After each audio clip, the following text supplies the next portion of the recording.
ลิปนี้สำหรับมือใหม่ที่กำลังเริ่มศึกษาเกี่ยวกับการเทรดหรือว่าจะเป็นคนที่กำลังจะเริ่มศึกษาบ่ฮู้อย่างเลยเกี่ยวกับการเทรดเนาะเอารวมๆเดี๋ยวค่อยจะมาอธิบายง่ายๆเกี่ยวกับการเทรดของ binary option หรือจะเป็นแพลตฟอร์มของ BX Trade เนาะถ้าหากว่าคนไหนที่จะเริ่มศึกษาจะเริ่มต้นจากจุดไหนเนาะก็ลองเบิ่งว่าหวังว่าจะเป็นแนวทางหรือหวังว่าจะเป็นบทเรียนอันนึงในการเริ่มต้นการเทรดของเจ้าเนาะเอาง่ายๆเนาะการเทรดก็คือการแลกเปลี่ยนหรือว่าการเก็งกำไรจากตลาดคริปโตเนาะบอกว่าจะเป็นคู่เงินต่างๆเนาะจะเป็น BTC Bitcoin เนาะหรือว่า Bitcoin เนาะ BTC หรือ Bitcoin หรือเป็น DOC หรือ Solana เป็น TRX พวกนี้เนาะเอาง่ายๆค่อยจะอธิบายเกี่ยวกับภาพรวมเลยเนาะถ้าหากว่าผู้ใดที่ว่าสมัครผ่านเข้ามาแล้วบ่ฮู้หยังเนาะเห็นแต่กราฟหรือว่าอย่างกับบ่ฮู้เนาะสีแดงสีเขียวแบบนี้แล้วก็จะเอิ้นว่าแท่งเทียนหรือว่าเอิ้นว่ากราฟเนาะจะเป็นส่วนแบบนี้เนาะถ้าสมมุติว่าเป็นแบบนี้เนาะเปิดขึ้นมาแล้วบ่ฮู้หยังก็เขาก็สามารถสังเกตเบิ่งว่าจะมีสีเขียวสีแดงเขาเอิ้นว่าเป็นเทียนซื้อแล้วก็เทียนขายเนาะถ้าหากว่าเป็นเทียนสีเขียวก็แสดงว่าปิดราคาซื้อสีแดงแสดงว่าเป็นปิดราคาขายเนาะประมาณนี้เนาะเราจะอธิบายเกี่ยวกับรูปแบบของตลาดหรือแนวโน้มของตลาดหรือจะเป็นภาพรวมของแท่งเทียนเนาะก็คือถ้าสมมุติว่าเป็นแบบนี้เนาะเจ้าจะเอิ้นว่าเป็นเทียนขาขึ้นนะถ้าหากว่าเป็นขึ้น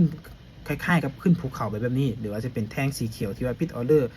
หลายก้อนแท่งสีแดงแบบนี้เนาะก็จะเอิ้นว่าเป็นเทียนขาขึ้นถ้าสมมุติว่าเป็นเทียนสีแดงแล้วก็ดงพูมาแบบนี้เนาะก็จะเอิ้นว่าเป็นเทียนขาลงเนาะสังเกตง่ายๆก็คือแท่งสีแดงจะปิดหลายก้อนแท่งสีเขียวเนาะก็จะเอิ้นว่าเป็นแท่งสีแดงเนาะถ้าหากว่าเป็นซื่อๆแบบนี้เนาะตลาดเป็นซื่อๆจากจุดนี้ไปครับแบบนี้จะเอิ้นว่าตลาดไซด์เวย์เนาะตลาดหรือว่าเทรนมันจะมี3รูปแบบนะก็คือจะเป็นเทรนขาขึ้นแบบนี้เนาะแล้วก็เป็นเทรนขาลงแล้วก็เขาจะเอิ้นว่าเป็นตลาดไซด์เวย์นะ3รูปแบบของตลาดเนาะเขาถนัดตลาดรูปแบบใดเขาก็สามารถเลือกเทรดได้เนาะอันนี้ภาพรวมของแท่งเทรนเนาะภาพรวมของกราฟเนาะแต่ว่าเวลาที่เราจะเข้าจะเข้าแบบไหนเราจะเข้าแบบไหนในการเทรด binary option มันจะมีอยู่ที่30วิต่อ1แท่งเทียนหรือเขาจะเอิ้นว่าการกำหนดการเทรดก็คือ30วิต่อ1ออเดอร์หรือว่า30วิต่อ1แท่งเทียนแบบนี้เนาะเวลาที่ว่าค่อยจะเข้าเด้อนะถ้าว่าภาคว่าเขาจะเข้าเด้อเนาะถ้าสมมุติว่าเป็นแท่งนี้เนาะแท่งปัจจุบันนี้สมมุติตัวอย่างค่อยจะกดซื้อกดขายอะไรเนาะแท่งปัจจุบันตัวนี้จะเป็นแท่งที่เขาวิเคราะห์ตลาดจะเข้าออเดอร์ซื้อหรือออเดอร์ขายถ้าสมมุติว่าออเดอร์เขาจะเข้าอยู่ที่1 USDเขาจะเข้าออเดอร์ซื้อเนาะ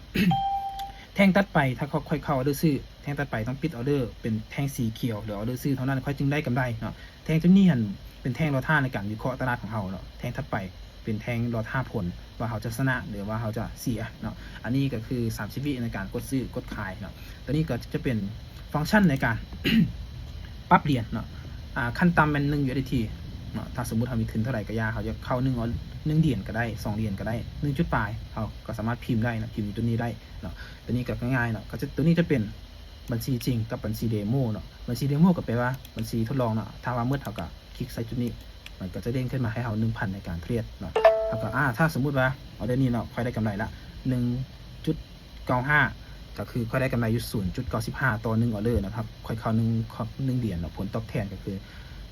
0.95 ต่อออเดอร์ที่เข้าเท่าไหร่กับคุณเอาเนาะถ้าสมมุติว่าค่อยเข้าไปเมื่อกี้นี้เนาะ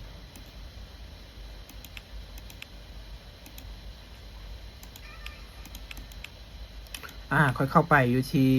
1เหรียญเนาะแต่ว่าค่อยวินละเมื่อกี้นี้วินไป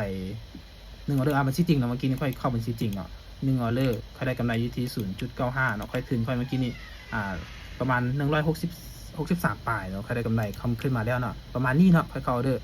ก็ได้กำไรมาอยู่ที่ 0.95 1เหรียญนี่เป็นทุนของเราเนาะอันนี้เด้อประมาณนี้เนาะ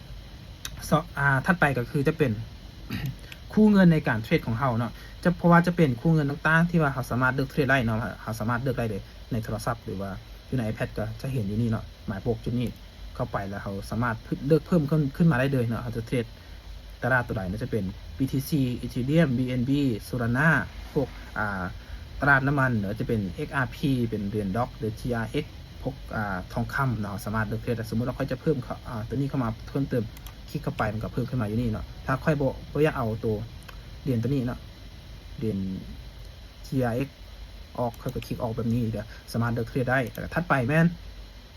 จะเป็น indicator เนาะก็จะเอิ้นว่า indicator โดยเป็นเครื่องมือในการช่วยวิเคราะห์ตลาดเขาสามารถเพิ่มเข้ามาได้เนาะถ้าผู้ใดที่ว่า เคยศึกษามาก่อนแล้วเดี๋ยวอยากเพิ่มเข้ามาช่วยแต่บ่ฮู้วิธีแม่นคลิกเข้ามาบ่นี้เนาะ indicator ปุ๊บแล้วให้เราเลือกเอาเลยเนาะมันจะมีหลายๆอันเพราะว่าจะเป็น MACD เนาะ MACD เพราะว่าจะเป็น volume เพราะว่าจะเป็น moving average หรือว่าจะเป็น RSI อย่างต่างๆเนาะถ้าหากเขาฮู้แล้วเขาก็พิมพ์เอาก็ได้สมมุติว่าค่อยใส่ RSI แบบนี้เนาะค่อยพิมพ์คำว่า I เข้าไปเนาะคลิกใส่บนนี้ indicator แล้วก็พิมพ์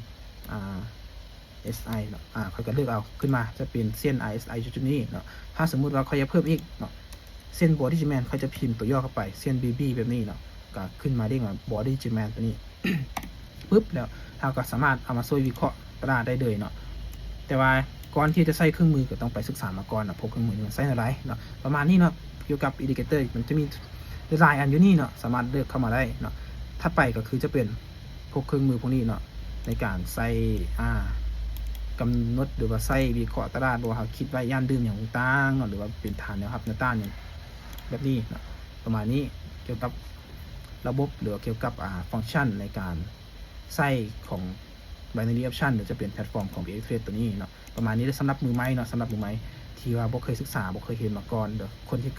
ก็เริ่มศึกษาเนาะบอกว่าจะเป็นแนวทางหรือว่าจะเป็นความรู้เล็กๆน้อยๆเพื่อพัฒนาตัวเองในการเทรดเนาะเอาง่ายๆเนาะสรุปง่ายๆคือการเทรดก็คือการเก็งกำไรจากตลาดหรือการแลกเปลี่ยน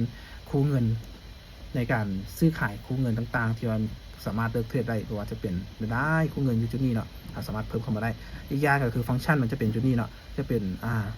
ตลาดเราก็สามารถเบิ่งขึ้นได้ว่าประวัติการเข้าเรื่องของเขามันมีอย่างแน่เนาะเราก็สามารถเข้าไปได้อยู่จุดนี้เนาะจะเป็นของกล้องของขวัญเนาะเขาก็เข้าไปเช็คอินแต่ละมือแล้วก็ถ้าหากว่าเขาชนะรัวๆแล้วสมะชนะได้ไม่มันก็ใช้เขาซุ่มเป็นของขวัญเนาะมันก็ประมาณนี้เนาะวิธีเปลี่ยนภาษาต่างๆก็คลิกเข้ามาฟันเฟืองแล้วก็เปลี่ยนเป็นภาษาภาษาไทยภาษาดาวว่ามีนะภาษาไทยภาษาอังกฤษต่างก็สามารถเลือกใส่ได้เนาะภาพรวมของตลาดเนาะง่ายๆประมาณนี้เกี่ยวกับแท่งเทียนอย่างต่างๆเนาะก็มีแต่สรุปง่ายๆก็คือเบื้องภาพรวมแนวโน้มของตลาดก่อนเนาะก็จะเอื้นมาการซื้อขายเนาะในสกุลเงินของ BTC หรือ Bitcoin USDT เนาะเป็นคู่เงินBitcoin คู่เงินเป็นคู่ของ USDT เนาะเราก็สามารถเบิ่งได้เป็นตลาดขาขึ้นขาลงแล้วก็เป็นไซด์เวย์นะถ้าสำหรับมือใหม่เราต้องเข้าใจอย่างไรให้ไปเข้าใจเกี่ยวกับตลาดก่อนมีจักรแบบเนาะแล้วก็จึงไปศึกษาเกี่ยวกับแท่งเทียนซื้อแท่งเทียนขายว่าจะซื้อแบบไหนจะขายแบบไหนจึงสามารถเก็งกำไรจากตลาดได้เนาะประมาณนี้เนาะสำหรับคนที่ว่าอยากศึกษาเพิ่มเติมเกี่ยวกับแท่งเทียนเนี่ยก็สามารถคอมเมนต์ได้เนาะเดี๋ยวจะมาแชร์ความรู้ให้เนาะเดี๋ยวจะมีกลุ่มให้เข้าศึกษาเพิ่มเติมได้ประมาณนี้เนาะเกี่ยวกับวิธี